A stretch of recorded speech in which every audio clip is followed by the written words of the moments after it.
Hello ਦੋਸਤੋ, ਸਵਾਗਤ ਹੈ ਤੁਹਾਡੇ ਆਪਣੇ YouTube channel study IQ in Gagan Mehra official YouTube channel ਤੇ। ਤਾਂ ਦੋਸਤੋ, ਅੱਜ ਦੀ ਕਲਾਸ ਦੇ ਵਿੱਚ ਆਪਾਂ ਪੰਜਾਬ ਜੀਕੇ ਦੀ ਕਲਾਸ 22 ਸ਼ੁਰੂ ਕਰਨ ਜਾ ਰਹੇ ਹਾਂ, ਜਿਸ ਦੇ ਵਿੱਚ ਆਪਾਂ ਦਲ ਖਾਲਸਾ, ਅਬਦਾਲੀ ਦੇ ਹਮਲੇ ਅਤੇ ਸਿੱਖ ਮਿਸਲਾਂ ਨੂੰ ਥਿਊਰੀ ਵਾਈਜ਼ ਡਿਸਕਸ ਕਰਾਂਗੇ। ਇਸ ਤੋਂ ਪਹਿਲੀ ਕਲਾਸ ਦੇ ਵਿੱਚ ਆਪਾਂ ਨੇ ਬਾਬਾ ਬੰਦਾ ਸਿੰਘ ਬਹਾਦਰ ਦੀ ਪਹਿਲਾਂ ਤਾਂ ਥਿਊਰੀ ਕਵਰ ਕੀਤੀ ਸੀ। ਉਸ ਤੋਂ ਬਾਅਦ ਉਹਨਾਂ ਦੇ ਜਿੰਨੇ ਵੀ ਆਪਣੇ ਕੁਐਸਚਨਸ ਬਣਦੇ ਸੀ, ਇੰਪੋਰਟੈਂਟ MCQs ਕੁਐਸਚਨਸ, ਉਹਨਾਂ ਨੂੰ ਕਵਰ ਕੀਤਾ ਸੀ। ਦੋਸਤੋ, ਜੇਕਰ ਤੁਸੀਂ ਉਹ ਪੁਰਾਣੀ ਕਲਾਸਿਸ ਨਹੀਂ ਦੇਖੀਆਂ, ਜਿਸ ਦੇ ਵਿੱਚ ਮੈਂ ਸਾਰੇ ਸ਼੍ਰੀ ਗੁਰੂ ਨਾਨਕ ਦੇਵ ਜੀ ਤੋਂ ਲੈ ਕੇ ਸ਼੍ਰੀ ਗੁਰੂ ਗੋਬਿੰਦ ਸਿੰਘ ਜੀ ਤੱਕ ਜਿੰਨੇ ਵੀ most important theory and MCQs questions ਬਣਦੇ ਸੀ, ਉਹ ਕਵਰ ਕੀਤੇ ਹੋਏ ਨੇ। ਤਾਂ ਤੁਸੀਂ ਮੇਰੇ ਚੈਨਲ ਦੀ ਪਲੇਲਿਸਟ ਵਿੱਚ ਜਾ ਕੇ ਉਹਨਾਂ ਕਲਾਸਿਸ ਨੂੰ ਵੀ ਦੇਖ ਸਕਦੇ ਹੋ। ਤਾਂ ਅੱਜ ਦਾ ਜਿਹੜਾ ਆਪਣਾ ਟੌਪਿਕ ਰਹਿਣ ਵਾਲਾ ਹੈ ਉਹ ਹੈ ਦਲ ਖਾਲਸਾ, ਅਬਦਾਲੀ ਦੇ ਹਮਲੇ ਅਤੇ ਸਿੱਖ ਮਿਸਲਾਂ। ਇਹਨਾਂ ਨੂੰ ਆਪਾਂ ਇੱਕ ਕਹਾਣੀ ਦੀ ਤਰ੍ਹਾਂ ਸਮਝਾਂਗੇ ਜੋ ਸਾਨੂੰ ਚੰਗੀ ਤਰ੍ਹਾਂ ਸਮਝ ਆ ਜਾਣ। ਠੀਕ ਹੈ, ਤਾਂ ਅੱਜ ਦਾ ਜਿਹੜਾ ਆਪਣਾ ਟੌਪਿਕ ਰਹਿਣ ਵਾਲਾ ਹੈ ਉਹ ਦਲ ਖਾਲਸਾ ਦਾ ਰਹਿਣ ਵਾਲਾ, ਉਹ ਆਪਾਂ ਸ਼ੁਰੂ ਕਰਦੇ ਹਾਂ। ਠੀਕ ਹੈ, ਤਾਂ ਆਪਾਂ ਨੇ ਪਿਛਲੇ ਕਲਾਸ ਦੇ ਵਿੱਚ ਬਾਬਾ ਬੰਦਾ ਸਿੰਘ ਬਹਾਦਰ ਤੋਂ ਆਪਾਂ ਨੇ ਇਹ ਟੌਪਿਕ ਖਤਮ ਕਰ ਦਿੱਤਾ ਸੀ ਕਿ ਬਾਬਾ ਬੰਦਾ ਸਿੰਘ ਬਹਾਦਰ ਦੀ ਮੌਤ ਤੋਂ ਬਾਅਦ ਕੀ ਕੁਝ ਹੋਇਆ ਸੀ, ਦਲ ਖਾਲਸਾ ਬਣੇ ਸੀ, ਕਿਉਂ ਬਣੇ ਸੀ, ਕੀ ਕਾਰਨ ਰਹੇ ਸੀ। ਠੀਕ ਹੈ, ਹੁਣ ਆਪਾਂ ਉਸ ਤੋਂ ਹੀ ਅੱਗੇ ਨਾਲ ਦੀ ਨਾਲ ਸ਼ੁਰੂ ਕਰਦੇ ਹਾਂ। ਠੀਕ ਹੈ, ਤਾਂ 1747 ਦੇ ਵਿੱਚ ਕੀ ਹੋਇਆ ਸੀ? ਤਾਂ 1747 ਦੇ ਵਿੱਚ ਜਿਹੜਾ ਯਹੀਆ ਖਾਨ ਸੀ, ਯਹੀਆ ਖਾਨ ਕੌਣ ਸੀ? ਉਸਦਾ ਛੋਟਾ ਭਰਾ ਸ਼ਹਿਨਵਾਜ਼ ਖਾਨ। ਠੀਕ ਹੈ, ਯਹੀਆ ਖਾਨ ਦਾ ਜਿਹੜਾ ਛੋਟਾ ਭਰਾ ਸ਼ਹਿਨਵਾਜ਼ ਖਾਨ ਸੀ, ਉਹਨਾਂ ਨੂੰ ਜੇਲ੍ਹ ਵਿੱਚ ਸੁੱਟ ਦਿੰਦਾ ਹੈ। ਠੀਕ ਹੈ, ਮਤਲਬ ਕਿ ਜਿਹੜਾ ਉਹ ਮੁਗਲ ਰਾਜਾ ਸੀ ਯਹੀਆ ਖਾਨ, ਜਿਹੜਾ ਉਸਦਾ ਛੋਟਾ ਭਰਾ ਸੀ ਸ਼ਹਿਨਵਾਜ਼ ਖਾਨ, ਉਸਨੂੰ ਕੀ ਹੈ ਜੇਲ੍ਹ ਦੇ ਵਿੱਚ ਸੁੱਟ ਦਿੰਦਾ ਹੈ। ਅਤੇ ਉਸ ਤੋਂ ਬਾਅਦ ਹੀ ਉਹ ਕੀ ਕਰਦਾ ਹੈ, ਉਹ ਇਸ ਤੇ ਆਪਣੇ ਪੂਰੇ ਪੰਜਾਬ ਤੇ ਆਪਣਾ ਰਾਜ ਕਾਇਮ ਕਰਨ ਦੇ ਲਈ ਉਹ ਜਿਹੜਾ ਅਫਗਾਨਿਸਤਾਨ ਦਾ ਸ਼ਾਸਕ ਸੀ ਅਹਿਮਦ ਸ਼ਾਹ ਅਬਦਾਲੀ, ਠੀਕ ਹੈ, ਇੱਥੋਂ ਆਪਾਂ ਅਹਿਮਦ ਸ਼ਾਹ ਅਬਦਾਲੀ ਦੇ ਵੀ ਹਮਲੇ ਸ਼ੁਰੂ ਹੋਣ ਲੱਗ ਜਾਂਦੇ ਨੇ। ਠੀਕ ਹੈ, ਤਾਂ ਸ਼ਹਿਨਵਾਜ਼ ਖਾਨ ਕੀ ਉਸਨੂੰ ਆਮੰਤਰਿਤ ਕਰਦਾ ਹੈ ਕਿ ਤੂੰ ਇੱਥੇ ਆ ਤੇ ਪੰਜਾਬ ਤੇ ਹਮਲੇ ਕਰਨੇ ਸ਼ੁਰੂ ਕਰ। ਠੀਕ ਹੈ, ਤਾਂ ਜੋ ਕੀ ਹੈ ਮੇਰਾ ਪੰਜਾਬ ਦੇ ਉੱਪਰ ਪੂਰਾ ਦਬਦਬਾ ਕਾਇਮ ਹੋ ਜਾਵੇ। ਤਾਂ ਕੀ ਕੀਤਾ, ਪੰਜਾਬ ਦੇ ਉੱਤੇ ਅਫਗਾਨਿਸਤਾਨ ਦੇ ਸ਼ਾਸਕ ਅਹਿਮਦ ਸ਼ਾਹ ਅਬਦਾਲੀ ਦੇ ਹਮਲੇ ਵੀ ਸ਼ੁਰੂ ਹੋ ਗਏ। ਕਿਸ ਦੇ ਕਹਿਣ ਉੱਤੇ ਸ਼ੁਰੂ ਹੋਏ ਸੀ? ਸ਼ਹਿਨਵਾਜ਼ ਖਾਨ ਦੇ। ਠੀਕ ਹੈ, ਸ਼ਹਿਨਵਾਜ਼ ਖਾਨ ਦੇ ਉਹ ਚਾਹੁੰਦਾ ਸੀ ਕਿ ਉਸਦਾ ਜਿਹੜਾ ਪੂਰਾ ਰਾਜ ਆਪਣਾ ਪੰਜਾਬ ਦਾ ਜਿਹੜਾ ਪੰਜਾਬ ਉਸਦੇ ਕੰਟਰੋਲ ਦੇ ਵਿੱਚ ਆ ਜਾਵੇ, ਇਸ ਲਈ ਉਸਨੇ ਉਸਨੂੰ ਆਮੰਤਰਿਤ ਦਿੱਤਾ ਸੀ ਕਿ ਤੂੰ ਇੱਥੇ ਆ ਜਾ ਤੇ ਪੰਜਾਬ ਤੇ ਹਮਲੇ ਕਰਨੇ ਸ਼ੁਰੂ ਕਰ ਦੇ। ਠੀਕ ਹੈ, ਤਾਂ ਮੁਗਲਾਂ ਵੱਲੋਂ ਕੀ ਹੋਇਆ? ਤਾਂ ਮੁਗਲਾਂ ਵੱਲੋਂ ਮੀਰ ਮੰਨੂ ਕੌਣ ਸੀ? ਉਹ ਕਮਰੂਦੀਨ ਦਾ ਪੁੱਤਰ ਸੀ। ਠੀਕ ਹੈ, ਕਮਰੂਦੀਨ ਦਾ ਇਹ ਵੀ ਯਾਦ ਰੱਖਣਾ। ਠੀਕ ਹੈ, ਮੁਗਲਾਂ ਵੱਲੋਂ ਮੀਰ ਮੰਨੂ ਨੂੰ ਪੰਜਾਬ ਦਾ ਸੂਬੇਦਾਰ ਬਣਾਇਆ ਗਿਆ ਸੀ। ਠੀਕ ਹੈ, ਕਿਹਨਾਂ ਵੱਲੋਂ? ਮੁਗਲਾਂ ਵੱਲੋਂ ਪੰਜਾਬ ਦਾ ਸੂਬੇਦਾਰ ਨਿਯੁਕਤ ਕੀਤਾ ਗਿਆ ਸੀ। ਉਸੇ ਸਮੇਂ ਕੀ ਹੁੰਦਾ ਹੈ, ਇੱਕ ਸਾਈਡ ਤਾਂ ਅਹਿਮਦ ਸ਼ਾਹ ਅਬਦਾਲੀ ਇੱਥੇ ਹਮਲਾ ਕਰਨ ਦੇ ਲਈ ਤਿਆਰ ਹੁੰਦਾ ਹੈ, ਸ਼ਹਿਨਵਾਜ਼ ਖਾਨ ਯਹੀਆ ਖਾਨ ਨੂੰ ਕੈਦ ਕਰ ਲੈਂਦਾ ਹੈ। ਉਸੇ ਸਮੇਂ ਸਿੱਖਾਂ ਵੱਲੋਂ ਦਲ ਖਾਲਸਾ ਦੀ ਸਥਾਪਨਾ ਕੀਤੀ ਜਾਂਦੀ ਹੈ। ਦਲ ਖਾਲਸਾ ਕੀ ਸੀ? ਉਸ ਟਾਈਮ ਜਿਹੜੇ ਸਿੱਖ ਸੀ ਉਹ 65 ਜਥੇਬੰਦੀਆਂ ਦੇ ਵਿੱਚ ਵੰਡੇ ਹੋਏ ਸੀ, ਅਲੱਗ-ਅਲੱਗ ਜਥੇਬੰਦੀਆਂ ਸੀ ਸਿੱਖਾਂ ਦੀਆਂ। ਫਿਰ ਕੀ ਹੋਇਆ, ਇਹਨਾਂ ਸਾਰੇ ਸਿੱਖਾਂ ਨੇ ਇਕੱਠੇ ਹੋ ਕੇ ਇੱਕ ਆਪ ਜਥੇਬੰਦੀ ਬਣਾਈ, ਜਿਸ ਦੇ ਵਿੱਚ ਟੋਟਲ 12 ਜਥੇਬੰਦੀਆਂ ਬਣਾਈਆਂ ਗਿਆ, ਇਕਜੁੱਟ ਕੀਤਾ ਗਿਆ ਸਾਰੇ ਸਿੱਖ ਮਿਸਲਾਂ ਜਿੰਨੀਆਂ ਵੀ ਸਿੱਖ ਸੀ ਨਾ, ਇਕੱਠ ਕਰਕੇ ਉਹਨਾਂ ਜਥੇਬੰਦੀਆਂ ਨੂੰ ਸਿਰਫ 12 ਜਥੇਬੰਦੀਆਂ ਦੇ ਵਿੱਚ ਵੰਡਿਆ ਗਿਆ ਸੀ। ਠੀਕ ਹੈ, ਇਸ ਤਰ੍ਹਾਂ ਉੱਥੇ ਕੀ ਹੈ ਦਲ ਖਾਲਸਾ ਦੀ ਸਥਾਪਨਾ ਹੁੰਦੀ ਹੈ ਸਿੱਖਾਂ ਦੇ ਵਿੱਚ। ਠੀਕ ਹੈ, ਤੇ ਅਬਦਾਲੀ ਕੌਣ ਸੀ? ਅਹਿਮਦ ਸ਼ਾਹ ਅਬਦਾਲੀ। ਤਾਂ ਅਹਿਮਦ ਸ਼ਾਹ ਅਬਦਾਲੀ ਅਫਗਾਨਿਸਤਾਨ ਦਾ ਸ਼ਾਸਕ ਸੀ, ਇਹ ਵੀ ਤੁਸੀਂ ਯਾਦ ਰੱਖਣਾ ਹੈ। ਹੁਣ ਉਸ ਤੋਂ ਬਾਅਦ ਕੀ ਹੁੰਦਾ ਹੈ, ਤਾਂ ਟੋਟਲ ਜਦੋਂ ਅਬਦਾਲੀ ਕੀ ਹੈ ਉਸਦਾ, ਤਾਂ ਜਦੋਂ ਸ਼ਹਿਨਵਾਜ਼ ਖਾਨ ਅਬਦਾਲੀ ਨੂੰ ਆਮੰਤਰਿਤ ਕਰਦਾ ਹੈ ਤਾਂ ਉਸ ਵੱਲੋਂ ਟੋਟਲ 8 ਹਮਲੇ ਕੀਤੇ ਜਾਂਦੇ ਨੇ ਪੰਜਾਬ ਉੱਤੇ। ਤਾਂ ਡਾਇਰੈਕਟਲੀ ਐਗਜ਼ਾਮ ਦੇ ਵਿੱਚ ਕੁਐਸਚਨ ਪੁੱਛਿਆ ਜਾਂਦਾ ਕਿ ਅਬਦਾਲੀ ਦੁਆਰਾ ਪੰਜਾਬ ਦੇ ਉੱਤੇ ਕਿੰਨੇ ਹਮਲੇ ਕੀਤੇ ਗਏ ਸੀ? ਤਾਂ ਟੋਟਲ 8 ਹਮਲੇ ਕੀਤੇ ਗਏ ਸੀ। ਆਪਾਂ ਉਹਨਾਂ ਨੂੰ ਵਾਰ-ਵਾਰ ਪੜ੍ਹਦੇ ਹਾਂ। ਠੀਕ ਹੈ, ਤਾਂ 1747 ਤੋਂ ਲੈ ਕੇ 1767 ਤੱਕ ਟੋਟਲ 8 ਹਮਲੇ ਕੀਤੇ ਗਏ ਸੀ। ਕਦੋਂ ਤੋਂ ਕਦੋਂ ਤੱਕ? 1747 ਤੋਂ ਲੈ ਕੇ 1767 ਈਸਵੀ ਤੱਕ। ਠੀਕ ਹੈ, ਪਹਿਲਾ ਹਮਲਾ ਦੇਖਦੇ ਆਪਾਂ ਅਬਦਾਲੀ ਦਾ ਪਹਿਲਾ ਹਮਲਾ ਕਦੋਂ ਹੋਇਆ ਸੀ? ਤਾਂ ਪਹਿਲਾ ਹਮਲਾ ਕੀਤਾ ਸੀ 1747 ਤੇ 48 ਦੇ ਵਿੱਚ। ਠੀਕ ਹੈ, ਪੰਜਾਬ ਦਾ ਉਸ ਟਾਈਮ ਜਿਹੜਾ ਸੂਬੇਦਾਰ ਸੀ ਉਹ ਕੌਣ ਸੀ? ਸ਼ਾਹਨਵਾਜ਼ ਖਾਨ। ਠੀਕ ਹੈ, ਪੰਜਾਬ ਦੇ ਸੂਬੇਦਾਰ ਸ਼ਹਿਨਵਾਜ਼ ਖਾਨ ਨੇ ਅਬਦਾਲੀ ਨੂੰ ਭਾਰਤ ਤੇ ਹਮਲਾ ਕਰਨ ਦਾ ਸੱਦਾ ਦਿੱਤਾ। ਇੱਕ ਪਾਸੇ ਤਾਂ ਕੀ ਕੀਤਾ ਉਹਨਾਂ ਨੇ, ਇੱਕ ਪਾਸੇ ਤਾਂ ਉਹਨਾਂ ਨੇ ਯਹੀਆ ਖਾਨ ਨੂੰ ਇੱਕ ਪਾਸੇ ਤਾਂ ਉਸਨੇ ਯਹੀਆ ਖਾਨ ਨੂੰ ਕੀ ਕਰ ਲਿਆ ਸੀ, ਕੈਦ ਕਰ ਲਿੱਤਾ ਸੀ, ਤੇ ਦੂਜੇ ਪਾਸੇ ਕੀ ਕੀਤਾ ਉਸਨੇ, ਦੂਜੇ ਪਾਸੇ ਉਸਨੇ ਜਿਹੜਾ ਅਬਦਾਲੀ ਸੀ ਉਸਨੂੰ ਆਮੰਤਰਿਤ ਕਰ ਲਿਆ ਸੀ ਕਿ ਤੂੰ ਇੱਥੇ ਆ ਜਾ, ਭਾਰਤ ਉੱਤੇ ਹਮਲਾ ਕਰ, ਪੰਜਾਬ ਉੱਤੇ ਹਮਲਾ ਕਰ, ਠੀਕ ਹੈ। ਪਰ ਅਬਦਾਲੀ ਦੇ ਆਉਣ ਤੋਂ ਪਹਿਲਾਂ ਹੀ ਸ਼ਹਿਨਵਾਜ਼ ਖਾਨ ਨੇ ਕੀ ਹੈ, ਦਿੱਲੀ ਦੇ ਵਜ਼ੀਰ ਕਮਰੂਦੀਨ ਨਾਲ, ਜਿਹੜਾ ਦਿੱਲੀ ਦਾ ਵਜ਼ੀਰ ਕੌਣ ਸੀ, ਕਮਰੂਦੀਨ, ਮੀਰ ਮੰਨੂ ਕੌਣ ਸੀ, ਉਹ ਕਮਰੂਦੀਨ ਦਾ ਪੁੱਤਰ ਹੀ ਸੀ, ਇਹ ਵੀ ਤੁਸੀਂ ਯਾਦ ਰੱਖਣਾ, ਠੀਕ ਹੈ। ਪਰ ਅਬਦਾਲੀ ਦੇ ਆਉਣ ਤੇ ਸ਼ਹਿਨਵਾਜ਼ ਖਾਨ ਨੇ ਦਿੱਲੀ ਦੇ ਵਜ਼ੀਰ ਕਮਰੂਦੀਨ ਨਾਲ ਸਮਝੌਤਾ ਕਰ ਲਿਆ ਸੀ, ਜਿਸ ਕਰਕੇ ਅਬਦਾਲੀ ਨੂੰ ਬਹੁਤ ਗੁੱਸਾ ਆਇਆ, ਠੀਕ ਹੈ। ਅਬਦਾਲੀ ਨੂੰ ਬਹੁਤ ਗੁੱਸਾ ਕਿਉਂ ਆਇਆ, ਕਿਉਂਕਿ ਇੱਕ ਪਾਸੇ ਤਾਂ ਉਸਨੇ ਇੱਥੇ ਹਮਲਾ ਕਰਨ ਦੇ ਬੁਲਾਇਆ, ਦੂਜਾ ਉਸਨੇ ਕੀ ਕੀਤਾ, ਦੂਜੇ ਪਾਸੇ ਉਸਨੇ ਦਿੱਲੀ ਦੇ ਵਜ਼ੀਰ ਜਿਹੜਾ ਕਮਰੂਦੀਨ ਸੀ ਉਸ ਨਾਲ ਸਮਝੌਤਾ ਕਰ ਲਿਆ ਸੀ ਕਿ ਉਹ ਇਸ ਲੜਾਈ ਦੇ ਵਿੱਚ ਦਿੱਲੀ ਦੇ ਵਜ਼ੀਰ ਕਮਰੂਦੀਨ ਦਾ ਸਾਥ ਦੇਵੇਗਾ ਜਦੋਂ ਅਬਦਾਲੀ ਇੱਥੇ ਹਮਲਾ ਕਰਨ ਦੇ ਲਈ ਵੀ ਆਏਗਾ। ਇਸ ਲਈ ਕੀ ਹੋਇਆ, ਅਬਦਾਲੀ ਨੂੰ ਇਸ ਚੀਜ਼ ਤੇ ਗੁੱਸਾ ਆ ਗਿਆ, ਤਾਂ ਅਬਦਾਲੀ ਨੇ ਕੀ ਕੀਤਾ, ਤਾਂ ਅਬਦਾਲੀ ਨੇ ਸ਼ਾਹਨਵਾਜ਼ ਖਾਨ ਨੂੰ ਹਰਾ ਕੇ ਲਾਹੌਰ ਤੇ ਕਬਜ਼ਾ ਕਰ ਲਿਆ, ਠੀਕ ਹੈ। ਸਭ ਤੋਂ ਪਹਿਲਾਂ ਉਸਨੇ ਕੀ ਕੀਤਾ, ਜਦੋਂ ਪਹਿਲਾ ਹਮਲਾ ਕੀਤਾ ਉਸਨੇ ਸਭ ਤੋਂ ਪਹਿਲਾਂ ਕੀ ਕੀਤਾ, ਲਾਹੌਰ ਤੇ ਕਬਜ਼ਾ ਕਰ ਲਿਆ ਸੀ, ਕਿਸ ਨੂੰ ਹਰਾ ਕੇ, ਸ਼ਾਹਨਵਾਜ਼ ਖਾਨ ਨੂੰ ਹਰਾ ਕੇ ਹਮਲਾ ਕੀਤਾ ਸੀ, ਠੀਕ ਹੈ। ਤਾਂ ਅੱਗੇ ਕੀ ਕੀਤਾ, ਤਾਂ ਸਰਹੰਦ ਦੀ ਲੜਾਈ ਦੇ ਵਿੱਚ ਕੀ ਹੁੰਦਾ ਹੈ, ਤਾਂ ਸਰਹੰਦ ਦੀ ਲੜਾਈ ਦੇ ਵਿੱਚ ਕਮਰੂਦੀਨ ਨੂੰ ਮਾਰ ਦਿੱਤਾ ਜਾਂਦਾ ਹੈ, ਠੀਕ ਹੈ।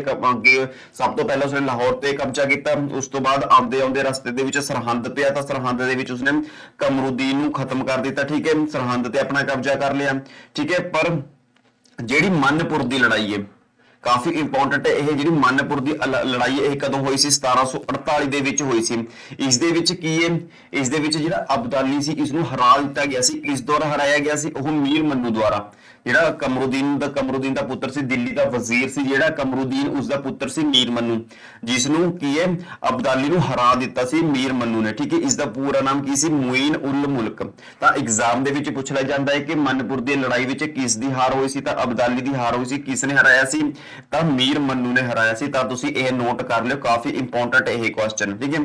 ਤੇ ਜਦੋਂ ਅਬਦਾਲੀ ਹਾਰ ਜਾਂਦਾ ਹੈ ਮੀਰ ਮੰਨੂ ਤੋਂ, ਤਾਂ ਉਹ ਜਦੋਂ ਵਾਪਸ ਜਾਂਦਾ ਹੈ ਤਾਂ ਰਸਤੇ ਵਿੱਚ ਕੀ ਹੁੰਦਾ ਹੈ, ਰਸਤੇ ਦੇ ਵਿੱਚ ਵਾਪਸੀ ਦੇ ਵਿੱਚ ਸਿੱਖ ਕੀ ਕਰਦੇ ਨੇ, ਅਬਦਾਲੀ ਤੇ ਹਮਲਾ ਕਰ ਦਿੰਦੇ ਤੇ ਉਹਨਾਂ ਦੀ ਜਿਹੜੀ ਲੁੱਟ ਖਸੁੱਟ ਕਰ ਲੈਂਦੇ ਨੇ, ਉਹਨਾਂ ਦੇ ਕਈ ਜਿਹੜੇ ਸਿਪਾਹੀ ਉਹਨਾਂ ਨੂੰ ਜ਼ਖਮੀ ਕਰ ਦਿੰਦੇ ਨੇ, ਮਾਰ ਦਿੰਦੇ ਨੇ ਤੇ ਉਹਨਾਂ ਦੀ ਲੁੱਟ ਖਸੁੱਟ ਵੀ ਕਰ ਲੈਂਦੇ ਨੇ, ਠੀਕ ਹੈ। ਉਸ ਤੋਂ ਬਾਅਦ ਕੀ ਹੁੰਦਾ ਹੈ, ਤਾਂ ਉਸ ਤੋਂ ਬਾਅਦ ਮੀਰ ਮੰਨੂ ਮੁਈਨ ਉਲ ਮੁਲਕ, ਤਾਂ ਉਸ ਜਦੋਂ ਉਹ ਪਤਾ ਲੱਗਦਾ ਹੈ ਕਿ ਮੁਈਨ ਉਲ ਮੁਲਕ ਨੇ ਮੀਰ ਮੰਨੂ ਦੁਆਰਾ ਜਿਹੜਾ ਮੀਰ ਮੰਨੂ ਸੀ ਉਸਨੇ ਅਬਦਾਲੀ ਨੂੰ ਹਰਾ ਦਿੱਤਾ ਸੀ, ਤਾਂ ਉਸ ਤੋਂ ਬਾਅਦ ਜਦੋਂ ਉਸਦਾ ਅੱਗੇ ਜਾ ਕੇ ਪਤਾ ਲੱਗਦਾ ਹੈ ਲੋਕਾਂ ਨੂੰ, ਤਾਂ ਮੀਰ ਮੰਨੂ ਨੂੰ ਕੀ ਹੈ, ਮੁਗਲ ਬਾਦਸ਼ਾਹ ਮੁਹੰਮਦ ਸ਼ਾਹ ਰੰਗੀਲਾ ਦੁਆਰਾ, ਉਸ ਸਮੇਂ ਜਿਹੜਾ ਮੁਹੰਮਦ ਸ਼ਾਹ ਰੰਗੀਲਾ ਕੌਣ ਸੀ, ਉਹ ਉੱਥੋਂ ਦਾ ਮੁਗਲ ਬਾਦਸ਼ਾਹ ਸੀ ਮੁਗਲਾਂ ਦਾ, ਠੀਕ ਹੈ, ਮੁਹੰਮਦ ਸ਼ਾਹ ਰੰਗੀਲਾ। ਤਾਂ ਮੀਰ ਮੰਨੂ ਨੂੰ ਮੁਗਲ ਬਾਦਸ਼ਾਹ ਮੁਹੰਮਦ ਸ਼ਾਹ ਰੰਗੀਲਾ ਦੁਆਰਾ ਵਜ਼ੀਰ ਕਮਰੂਦੀਨ ਦਾ ਪੁੱਤਰ ਸੀ, ਠੀਕ ਹੈ, ਜਿਸ ਨੂੰ ਕੀ ਹੈ 1748 ਤੋਂ ਲੈ ਕੇ 1753 ਤੱਕ ਪੰਜਾਬ ਦਾ ਸੂਬੇਦਾਰ ਨਿਯੁਕਤ ਕਰ ਦਿੱਤਾ ਜਾਂਦਾ ਹੈ, ਠੀਕ ਹੈ। 1748 ਤੋਂ ਲੈ ਕੇ 1753 ਤੱਕ ਕੀ ਹੈ ਪੰਜਾਬ ਦਾ ਸੂਬੇਦਾਰ ਬਣਾ ਦਿੱਤਾ ਜਾਂਦਾ ਹੈ।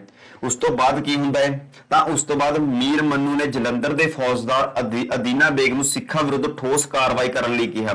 ਇਸਨੇ ਮੀਰ ਮੰਨੂ ਨੇ ਕਿਹਾ ਸੀ, ਜਦੋਂ ਉਸ ਟਾਈਮ ਕੀ ਸੀ, ਸਿੱਖਾਂ ਨੇ ਸਿੱਖ ਕਾਫੀ ਕੰਮ ਕਰ ਰਹੇ ਸੀ ਉਸ ਟਾਈਮ, ਠੀਕ ਹੈ, ਹਰੇਕ ਤਾਕਤ ਉਹਨਾਂ ਦੀ ਕਾਬੂ ਹੁੰਦੀ ਜਾ ਰਹੀ ਸੀ, ਜਿਸ ਕਾਰਨ ਉਸਨੇ ਕੀ ਕੀਤਾ, ਮੀਰ ਮੰਨੂ ਨੇ ਜਲੰਧਰ ਦੇ ਜਿਹੜੇ ਫੌਜਦਾਰ ਸੀ ਅਦੀਨਾ ਬੇਗ, ਉਸਨੂੰ ਸਿੱਖਾਂ ਦੇ ਵਿਰੁੱਧ ਠੋਸ ਕਾਰਵਾਈ ਕਰਨ ਦੇ ਹੁਕਮ ਦਿੱਤੇ। ਪਰ ਅਦੀਨਾ ਬੇਗ ਨੇ ਜਾਣ ਬੁੱਝ ਕੇ ਕੋਈ ਠੋਸ ਕਾਰਵਾਈ ਨਹੀਂ ਕੀਤੀ। ਕਿਉਂ ਨਹੀਂ ਕੀਤੀ, ਕਿਉਂਕਿ ਉਹ ਆਪ ਸੂਬੇਦਾਰ ਬਣਨਾ ਚਾਹੁੰਦੀ ਸੀ ਅਦੀਨਾ ਬੇਗ ਪੰਜਾਬ ਦੀ, ਬਟ ਬਣਿਆ ਕੌਣ ਸੀ, ਮੀਰ ਮੰਨੂ। ਤਾਂ ਉਹ ਇਸ ਲਈ ਇੱਥੇ ਕਾਰਵਾਈ ਨਹੀਂ ਕੀਤੀ ਤਾਂ ਜੋ ਉਸ ਨੂੰ ਪਤਾ ਲੱਗੇ ਕਿ ਜਿਹੜੇ ਭਾਰਤ ਦੇ ਹਾਲਾਤ ਨੇ ਉਹ ਖਰਾਬ ਹੋ ਚੁੱਕੇ ਨੇ, ਕਿਸ ਦੀ ਅਗਵਾਈ ਦੇ ਵਿੱਚ, ਮੀਰ ਮੰਨੂ ਦੀ ਅਗਵਾਈ ਦੇ ਵਿੱਚ, ਤਾਂ ਜੋ ਮੀਰ ਮੰਨੂ ਨੂੰ ਇਸ ਪਦ ਤੋਂ ਹਟਾ ਦਿੱਤਾ ਜਾਵੇ। ਅਤੇ ਅਦੀਨਾ ਬੇਗ ਆਪ ਪੰਜਾਬ ਦੀ ਸੂਬੇਦਾਰ ਬਣਨਾ ਚਾਹੁੰਦੀ ਸੀ, ਜਿਸ ਕਾਰਨ ਉਸਨੇ ਕੋਈ ਵੀ ਜਾਣਬੁੱਝ ਕੇ ਕੋਈ ਸਿੱਖਾਂ ਦੇ ਵਿਰੁੱਧ ਠੋਸ ਕਾਰਵਾਈ ਨਹੀਂ ਕੀਤੀ। ਉਹ ਦੋਹਰੇ ਮਾਪਦੰਡ ਵੀ ਰੱਖਦੀ ਸੀ, ਠੀਕ ਹੈ, ਉਹ ਦੋਹਰੇ ਮਾਪਦੰਡ ਵੀ ਰੱਖਦਾ ਸੀ, ਤਾਂ ਇਸ ਕਰਕੇ ਉਸਨੇ ਕੀ ਹੈ, ਸਿੱਖਾਂ ਵਿਰੁੱਧ ਕੋਈ ਕਾਰਵਾਈ ਨਹੀਂ ਕੀਤੀ। ਉਹ ਚਾਹੁੰਦਾ ਸੀ ਕਿ ਪੰਜਾਬ ਦਾ ਮਾਹੌਲ ਖਰਾਬ ਰਹੇ ਅਤੇ ਮੁਗਲ ਬਾਦਸ਼ਾਹ ਮੀਰ ਮੰਨੂ ਦੀ ਥਾਂ ਤੇ ਪੰਜਾਬ ਦਾ ਸੂਬੇਦਾਰ ਬਣਾ ਦੇਣ, ਠੀਕ ਹੈ। ਤਾਂ ਉਸ ਤੋਂ ਬਾਅਦ ਕੀ ਹੁੰਦਾ ਹੈ, ਤਾਂ ਉਸ ਤੋਂ ਬਾਅਦ 1748 ਦੇ ਵਿੱਚ, ਤਾਂ 17 ਇੱਕ ਪਾਸੇ ਤਾਂ ਮੀਰ ਮੰਨੂ ਨੂੰ ਪੰਜਾਬ ਦਾ ਸੂਬੇਦਾਰ ਨਿਯੁਕਤ ਕਰ ਦਿੱਤਾ ਜਾਂਦਾ, ਦੂਜੇ ਪਾਸੇ 1748 ਦੇ ਵਿੱਚ ਵਿਸਾਖੀ ਵਾਲੇ ਦਿਨ ਸਿੱਖ ਇਕੱਠੇ ਹੋ ਕੇ ਦਲ ਖਾਲਸਾ ਦੀ ਸਥਾਪਨਾ ਕਰਦੇ ਨੇ। ਕਦੋਂ ਸਥਾਪਨਾ ਕੀਤੀ ਗਈ ਹੈ, 1748 ਦੇ ਵਿੱਚ ਦਲ ਖਾਲਸਾ ਦੀ ਸਥਾਪਨਾ ਕੀਤੀ ਗਈ ਹੈ। ਇਹ ਤੁਸੀਂ ਸਨ ਯਾਦ ਰੱਖਣਾ ਹੈ, ਠੀਕ ਹੈ, ਦਲ ਖਾਲਸਾ ਦੀ ਸਥਾਪਨਾ ਕੀਤੀ ਜਾਂਦੀ ਹੈ। ਉਸ ਤੋਂ ਬਾਅਦ ਹੀ ਕੀ ਹੁੰਦਾ ਹੈ, ਤਾਂ ਰਾਮ ਰੌਣੀ ਕਿਲੇ ਤੇ ਹਮਲਾ ਕੀਤਾ ਜਾਂਦਾ ਹੈ, ठीक है। राम रौणी ਦੇ ਕਦੋਂ ਕੀਤਾ, ਕਿ ਕਿਸ ਦੁਆਰਾ ਕੀਤਾ ਜਾਂਦਾ, ਮੀਰ ਮੰਨੂ ਦੁਆਰਾ, ਕਿਉਂਕਿ ਉਸ ਟਾਈਮ ਜਿਹੜੀ ਸਿੱਖਾਂ ਦੀ ਤਾਕਤ ਸੀ ਵੱਧਦੀ ਜਾ ਰਹੀ ਸੀ, ਇਕੱਠੇ ਹੁੰਦੇ ਜਾ ਰਹੇ ਸੀ ਜਿੰਨੀਆਂ ਵੀ ਜਥੇਬੰਦੀਆਂ ਸੀ, ਤਾਂ ਮੀਰ ਮੰਨੂ ਉਹਨਾਂ ਦੀ ਤਾਕਤ ਤੋਂ ਡਰ ਗਿਆ ਸੀ, ਜਿਸ ਦੇ ਕਾਰਨ ਉਸਨੇ ਰਾਮ ਰੌਣੀ ਕਿਲੇ ਤੇ ਹਮਲਾ ਕਰਨ ਦੀ ਸੋਚੀ, ਜਿੱਥੇ ਉੱਥੇ ਕੀ ਸੀ, ਉੱਥੇ ਸਿੱਖਾਂ ਦਾ ਭਾਰੀ ਇਕੱਠ ਹੋਣਾ ਸੀ। ਠੀਕ ਹੈ। ਤਾਂ 1748 ਦੇ ਵਿੱਚ ਦੀਵਾਲੀ ਦੇ ਮੌਕੇ ਅੰਮ੍ਰਿਤਸਰ ਵਿੱਚ ਇਕੱਠੇ ਹੁੰਦੇ ਨੇ। ਤਾਂ ਦੀਵਾਲੀ ਦੇ ਮੌਕੇ ਕੀ ਹੈ, ਅੰਮ੍ਰਿਤਸਰ ਦੇ ਵਿੱਚ ਸਾਰੇ ਸਿੱਖ ਇਕੱਠੇ ਹੁੰਦੇ ਨੇ। ਜਦੋਂ ਮੀਰ ਮੰਨੂ ਨੂੰ ਇਸ ਗੱਲ ਦਾ ਪਤਾ ਲੱਗਦਾ ਹੈ ਤਾਂ ਉਹ ਵਿਸ਼ਾਲ ਸੈਨਾ ਲੈ ਕੇ ਅੰਮ੍ਰਿਤਸਰ ਵੱਲ ਚਲਿਆ ਜਾਂਦਾ ਹੈ। ਠੀਕ ਹੈ। ਕਿੱਥੇ, ਅੰਮ੍ਰਿਤਸਰ ਵੱਲ ਚਲਿਆ ਜਾਂਦਾ ਹੈ। ਸਿੱਖ ਕੀ ਕਰਦੇ ਨੇ, ਸਿੱਖਾਂ ਨੂੰ ਪਤਾ ਲੱਗ ਜਾਂਦਾ ਹੈ ਕਿ ਮੀਰ ਮੰਨੂ ਹੈ ਜਿਹੜਾ ਉਹ ਸਿੱਖਾਂ ਤੇ ਹਮਲਾ ਕਰਨ ਦੇ ਲਈ ਆ ਰਿਹਾ, ਤਾਂ ਉਹ ਆਪਣੀ ਪਹਿਲੇ ਹੀ ਤਿਆਰੀ ਕਰ ਲੈਂਦੇ ਨੇ।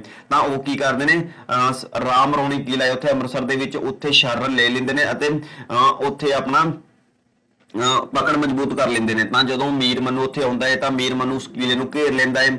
4 ਮਹੀਨਿਆਂ ਤੱਕ ਘੇਰਾ ਚੱਲਦਾ ਹੈ। ਤਾਂ 4 ਮਹੀਨਿਆਂ ਤੱਕ ਇਸ ਦੀ ਲੜਾਈ ਚੱਲਦੀ ਹੈ ਸਿੱਖਾਂ ਤੇ ਮੀਰ ਮੰਨੂ ਦੇ ਵਿਚਕਾਰ। ਪਰ ਉਦੋਂ ਹੀ ਮੀਰ ਮੰਨੂ ਨੂੰ ਕੀ ਪਤਾ ਲੱਗਦਾ ਹੈ ਕਿ ਜਿਹੜਾ ਉਸ ਦੌਰਾਨ ਜਿਹੜਾ ਅਬਦਾਲੀ ਸੀ ਉਸਦੇ ਹਮਲੇ ਵੀ ਸ਼ੁਰੂ ਹੋ ਗਏ ਸੀ। ਅਬਦਾਲੀ ਕੀ ਹੈ, ਪੰਜਾਬ ਤੇ ਹਮਲਾ ਕਰਨ ਦੇ ਲਈ ਆ ਰਿਹਾ ਸੀ। ਠੀਕ ਹੈ। ਇਸ ਦੌਰਾਨ ਅਬਦਾਲੀ ਦੇ ਹਮਲੇ ਦੀ ਸੂਚਨਾ ਮਿਲਦੀ ਹੈ। ਤਾਂ ਮੀਰ ਮੰਨੂ ਅਤੇ ਸਿੱਖ ਕੀ ਕਰਦੇ ਨੇ, ਆਪਸ ਵਿੱਚ ਸਮਝੌਤਾ ਕਰ ਲੈਂਦੇ ਨੇ। ਮੀਰ ਮੰਨੂ ਤੇ ਸਿੱਖ ਆਪਸ ਵਿੱਚ ਅਬਦਾਲੀ ਦੇ ਵਿਰੁੱਧ ਲੜਨ ਦੇ ਲਈ ਤਿਆਰ ਹੋ ਜਾਂਦੇ ਨੇ। ਠੀਕ ਹੈ। ਕਿਉਂਕਿ ਉਹ ਬਾਹਰਲਾ ਸੀ, ਅਫਗਾਨਿਸਤਾਨ ਤੋਂ ਆ ਰਿਹਾ ਸੀ। ਤਾਂ ਕੀ ਹੈ, ਸਿੱਖਾਂ ਤੇ ਮੀਰ ਮੰਨੂ ਦੇ ਵਿਚਕਾਰ ਇੱਕ ਸਮਝੌਤਾ ਹੋ ਜਾਂਦਾ ਅਤੇ ਅਬਦਾਲੀ ਦੇ ਤਾਂ ਇਹ ਸਾਰਾ ਯੁੱਧ ਇੱਥੇ ਹੀ ਰਾਮ ਰੌਣੀ ਦਾ ਯੁੱਧ ਜਿਹੜਾ ਉਹ ਖਤਮ ਹੋ ਜਾਂਦਾ ਹੈ। ਤੇ ਉਹ ਕੀ ਕਰਦੇ ਨੇ, ਅਬਦਾਲੀ ਦੀ ਸੈਨਾ ਵੱਲ ਕੂਚ ਕਰਨਾ ਸ਼ੁਰੂ ਕਰ ਦਿੰਦੇ ਨੇ ਉਹਨਾਂ ਨੂੰ ਰੋਕਣ ਦੇ ਲਈ। ਤਾਂ ਉਸ ਤੋਂ ਬਾਅਦ ਕੀ ਹੁੰਦਾ ਹੈ, ਅਬਦਾਲੀ ਦਾ ਦੂਜਾ ਹਮਲਾ ਹੁੰਦਾ। ਠੀਕ ਹੈ। ਪਹਿਲੇ ਹਮਲੇ ਦੇ ਵਿੱਚ ਤਾਂ ਉਹ ਹਾਰ ਕੇ ਵਾਪਸ ਚਲਾ ਜਾਂਦਾ ਹੈ, ਤਾਂ ਉਹ ਇਸ ਚੀਜ਼ ਦਾ ਬਦਲਾ ਲੈਣਾ ਚਾਹੁੰਦਾ ਸੀ। ਤਾਂ ਇਸ ਲਈ ਉਹ ਕੀ ਕਰਦਾ ਹੈ, ਤਾਂ ਇਸ ਲਈ ਉਹ ਕੀ ਦੂਜਾ ਹਮਲਾ ਕਰਦਾ ਹੈ ਪੰਜਾਬ ਦੇ ਉੱਪਰ। ਕਦੋਂ ਕਰਦਾ ਹੈ, 1748 ਤੋਂ 1749 ਦੇ ਵਿੱਚ ਦੂਜਾ ਹਮਲਾ ਕਰਦਾ ਹੈ। ਠੀਕ ਹੈ। ਇਸ ਦੇ ਵਿੱਚ ਕੀ ਹੈ, ਇਸ ਦੇ ਵਿੱਚ ਦਿੱਲੀ ਤੋਂ ਕੋਈ ਮਦਦ ਨਾ ਮਿਲਣ ਕਰਕੇ ਮੀਰ ਮੰਨੂ ਨੂੰ ਕੀ ਸੀ, ਦਿੱਲੀ ਤੋਂ ਜਦੋਂ ਦੂਜਾ ਹਮਲਾ ਹੋਇਆ ਸੀ ਅਬਦਾਲੀ ਦਾ, ਤਾਂ ਉਸ ਨੂੰ ਕੋਈ ਮਦਦ ਨਹੀਂ ਮਿਲੀ ਸੀ ਮੀਰ ਮੰਨੂ ਨੂੰ। ਠੀਕ ਹੈ। ਤਾਂ ਜਿਸ ਕਾਰਨ ਉਹ ਕੀ ਹੈ, ਉਹ ਅਬਦਾਲੀ ਦੇ ਨਾਲ ਸੰਧੀ ਕਰ ਲੈਂਦਾ ਹੈ ਅਤੇ ਕੀ ਕਰਦਾ ਹੈ, ਤਾਂ ਇਸ ਸੰਧੀ ਦੇ ਵਿੱਚ ਉਹ ਜਿਹੜਾ 4 ਜ਼ਿਲ੍ਹਿਆਂ ਦਾ ਲਗਾਨ ਦੇਣਾ ਮਨਜ਼ੂਰ ਕਰਦਾ ਕਿ ਉਹ ਜਿਹੜੇ 4 ਜ਼ਿਲ੍ਹੇ ਨੇ, ਇਸ ਤੋਂ ਜਿੰਨਾ ਵੀ ਪੈਸਾ ਬਣਦਾ ਉਸ ਉੱਪਰ ਉਹ ਲਗਾਨ ਦੇਣਾ ਸ਼ੁਰੂ ਕਰੇਗਾ ਇਸ ਨੂੰ, ਅਬਦਾਲੀ ਨੂੰ। ਉਹ ਕਿਹੜੇ ਜ਼ਿਲ੍ਹੇ ਸੀ, ਉਹ ਸੀ ਇੱਕ ਸਿਆਲਕੋਟ, ਪੇਸ਼ਾਵਰ, ਗੁਜਰਾਤ ਅਤੇ ਔਰੰਗਾਬਾਦ। ਠੀਕ ਹੈ। ਇਹਨਾਂ 4 ਜ਼ਿਲ੍ਹਿਆਂ ਤੇ ਉਹ ਲਗਾਨ ਦੇਣਾ ਸ਼ੁਰੂ ਕਰੇਗਾ। ਬਟ ਕਈ ਕਾਰਨਾਂ ਕਰਕੇ ਕੀ ਹੁੰਦਾ ਹੈ, ਕਈ ਕਾਰਨਾਂ ਕਰਕੇ ਉਸ ਤੋਂ ਲਗਾਨ ਵੀ ਨਹੀਂ ਦਿੱਤਾ ਜਾਂਦਾ, ਜਿਸ ਕਾਰਨ ਕੀ ਹੁੰਦਾ ਹੈ, ਜਿਸ ਕਾਰਨ ਅਬਦਾਲੀ ਮੀਰ ਮੰਨੂ ਦੇ ਉੱਪਰ ਤੀਸਰਾ ਹਮਲਾ ਕਰਨ ਦੀ ਸੋਚਦਾ ਹੈ। ਤਾਂ ਅਬਦਾਲੀ ਜਿਹੜਾ ਤੀਸਰਾ ਹਮਲਾ ਕਰਦਾ ਹੈ ਉਹ 1751 ਤੋਂ 1752 ਦੇ ਵਿੱਚ ਕਰਦਾ ਹੈ। ਠੀਕ ਹੈ। ਮੀਰ ਮੰਨੂ ਨੇ ਲਗਾਨ ਦੇਣ ਵਿੱਚ ਦੇਰੀ ਕੀਤੀ ਤਾਂ ਅਬਦਾਲੀ ਨੇ ਕੀ ਕੀਤਾ, ਹਮਲਾ ਕਰ ਦਿੱਤਾ। ਠੀਕ ਹੈ। ਲਾਹੌਰ ਵਿੱਚ ਕਈ ਮਹੀਨੇ ਦੀ ਲੜਾਈ ਤੋਂ ਬਾਅਦ ਮੀਰ ਮੰਨੂ ਨੂੰ ਕੀ ਹੈ, ਬੰਦੀ ਬਣਾ ਲਿਆ ਜਾਂਦਾ ਹੈ। ਠੀਕ ਹੈ। ਬੰਦੀ ਬਣਾ ਲਿਆ ਜਾਂਦਾ। ਜਦੋਂ 3 ਮਹੀਨੇ ਦੀ ਲੜਾਈ ਚੱਲਦੀ ਹੈ ਤਾਂ ਉਸ ਦੇ ਵਿੱਚ ਕੀ ਹੈ, ਮੀਰ ਮੰਨੂ ਹਾਰ ਜਾਂਦਾ ਹੈ ਤੇ ਉਸ ਨੂੰ ਕੀ ਹੈ, ਬੰਦੀ ਬਣਾ ਲਿਆ ਜਾਂਦਾ ਹੈ। ਠੀਕ ਹੈ। ਹੁਣ ਜਦੋਂ ਮੀਰ ਮੰਨੂ ਇੱਥੇ ਬੰਦੀ ਬਣਾ ਲਿਆ ਜਾਂਦਾ ਹੈ ਤਾਂ ਉਸ ਤੋਂ ਬਾਅਦ ਕੀ ਇੱਥੇ ਆ ਕੇ ਮੁਗਲਾਂ ਦਾ ਅੰਤ ਹੋ ਜਾਂਦਾ ਹੈ। ਠੀਕ ਹੈ। ਮੁਗਲ ਕਾਲ ਦਾ ਅੰਤ ਹੋ ਜਾਂਦਾ ਹੈ ਪੰਜਾਬ ਦੇ ਉੱਤੇ। ਤਾਂ ਉਸ ਤੋਂ ਬਾਅਦ ਉੱਤੇ ਕਿਸ ਦਾ ਕਬਜ਼ਾ ਹੋ ਜਾਂਦਾ ਹੈ, ਤਾਂ ਉਹ ਅਬਦਾਲੀ ਦੇ ਕੋਲ ਚਲਾ ਜਾਂਦਾ ਹੈ ਪੂਰਾ ਪੰਜਾਬ। ਮਤਲਬ ਕੀ ਸੀ, ਮੀਰ ਮੰਨੂ ਸੂਬੇਦਾਰ ਸੀ ਉੱਥੋਂ ਦਾ। ਤਾਂ ਮੀਰ ਮੰਨੂ ਜਦੋਂ ਉਹਨਾਂ ਨੇ ਬੰਦੀ ਬਣਾ ਲਿਆ ਤਾਂ ਇੱਕ ਤਰ੍ਹਾਂ ਦਾ ਅਬਦਾਲੀ ਹੀ ਉਸਦਾ ਸੂਬੇਦਾਰ ਬਣ ਗਿਆ ਪੰਜਾਬ ਦਾ। ਠੀਕ ਹੈ। ਤਾਂ ਹੁਣ ਜਿਹੜਾ ਪੰਜਾਬ ਸੀ ਉਹ ਮੁਗਲਾਂ ਦੇ ਹੱਥ ਤੋਂ ਛੱਡ ਕੇ ਅਬਦਾਲੀ ਦੇ ਕੋਲ ਚਲਾ ਜਾਂਦਾ। ਕਦੋਂ ਗਿਆ ਸੀ ਉਹ, 1752 ਦੇ ਵਿੱਚ। 1752 ਦੇ ਵਿੱਚ ਗਿਆ ਸੀ। ਠੀਕ ਹੈ।